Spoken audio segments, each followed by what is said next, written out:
Okay, today I'll discuss with the M-array PSK because this is a special case of QPSK. In the binary PSK, we have used only one basis functions and two message points. In the QPSK, we have used two basis functions and four message points. Why it is called a special case of QPSK means here we are using the two orthonormal basis functions, but we are using m number of message points. M number of message points are to be detecting. Okay, m number of message points are to be detecting instead of detecting only the four message points. So and but we are using only two orthonormal basis functions. Okay, usually two orthonormal basis functions are used for the quadric phase. Okay, so that it is also called as a special case of QPSK.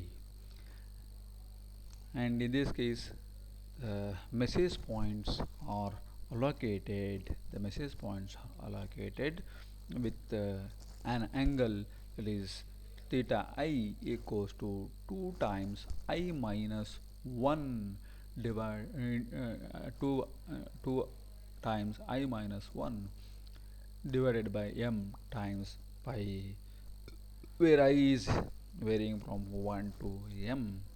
Okay, means we are getting the m number of phases. In the quadruped we got only 4 phases. Okay, accordingly, during each signaling interval of duration t, one of the m possible signal will be occurring, and that is defined as Si of t equal to square root of 2e by t cos of 2 pi fct plus 2 pi by m into I minus 1, where I equals to 1, 2 and so on up to m, and that is which is to be sent, where E is the signal energy per symbol and Fc is the Nc by capital T for some carrier integer Nc. In this case, Si of t may be expanded, signal may be expanded, but we are using only the two orthonormal basis functions phi1 and phi2, and all the message points or all the signal points are distributed along the circle, or that creates a constellation of m array or m message points in the PSK, and therefore it is called a two-dimensional m message points. The m message points are equally spaced and which are having a radius of root e. Okay, in for example, I have considered only a m equal to 8, and so that it is called as the octave shift keying. For the explanation purpose, just I will show here in the down. Now this is what the octave shift keying. In this case, 8 message points are used, and here there are 8 decision boundaries are there, and this is one decision. These dotted lines indicates the boundaries. Okay, there are 8 boundaries, and solid lines indicates the orthonormal basis functions or the axes. Okay, just it is extended or it's an expansion of the QPSK. But in the QPSK we are using only 4 paces. In this case we are using m paces. Okay, and the message points are decided, or the message points energies are, that is the message points are decided based on the energy of the message points, which will be between the decision boundaries. It will be between the decision boundary. Sometimes the message points becomes the false or creates an error, okay, due to noise. Okay, for example, suppose if we have sent the message point 1, if we have sent the message point m1, okay, m1, suppose its energy is greater than, suppose its energy is, okay, suppose the sent energy is greater than m2 and greater than m8, then it will be decided as it is m1.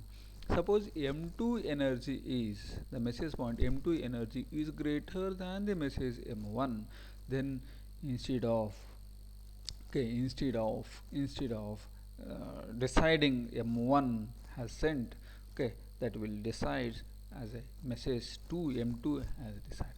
Or if m8 energy is greater than the or larger than the m1, then it will decide m8, even if your message was sent is m1. So this is what the error of, or probability of error occurs in the transmission, and this is decided by the help of the Euclidean distance between two points, that is what d12 equal to d18, that is equal to 2 times the square root of e sine of pi by m. It may be deciding as the upper point, or it may be deciding as the lower point, okay, instead of detecting the message 1. Hence, the average probability of symbol error for coherent M array PSK as, that is PE, is approximately equal to 2 times the q of square root of 2e by n naught sine pi by m, where it is assumed that, that is m is greater than or equal to 4. Just you analyze this MRAPSK with the QPSK, you will easily understand. And now I want to calculate the power spectral density of the MRAPSK for the baseband signal, so that the baseband power spectral density of an MRAPSK signal is given by, that is S suffix b of f equal to 2 times the sinc square of t into f, so that this can be expanded as 2 times the EB, 2 times the EB into log 2m sinc square TBF log 2m. This is what, just applying the law on the signal, and then we will get it. Okay, so define the channel bandwidth required to pass MRA PSK signals through an analog channel as, that is B equal to 2 by t, where t is the symbol duration, but the symbol duration t is related to the bit duration, that is tb, that is given in equation number 3.30, and the bit rate is represented as rb equal to 1 by tb. Hence we redefine the channel bandwidth of equation number, that is 3.32, that is b equal to 2 by t, is replaced by 2 times the bit rate divided by log 2 times, that is log 2 with the m array or m message points. Okay, based on this formula, bandwidth efficiency of m array PSK signal is calculated by, that is baseband, or sorry, bandwidth efficiency of M array PSK is denoted by rho, so that is equal to RB by capital B, that is equal to log m with base 2 whole divided by 2.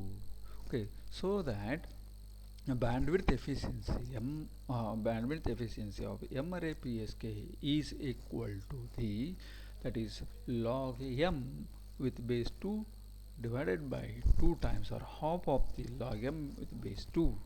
As the number of states in MRA PSK is increased, the bandwidth efficiency is improved at the expense of error performance.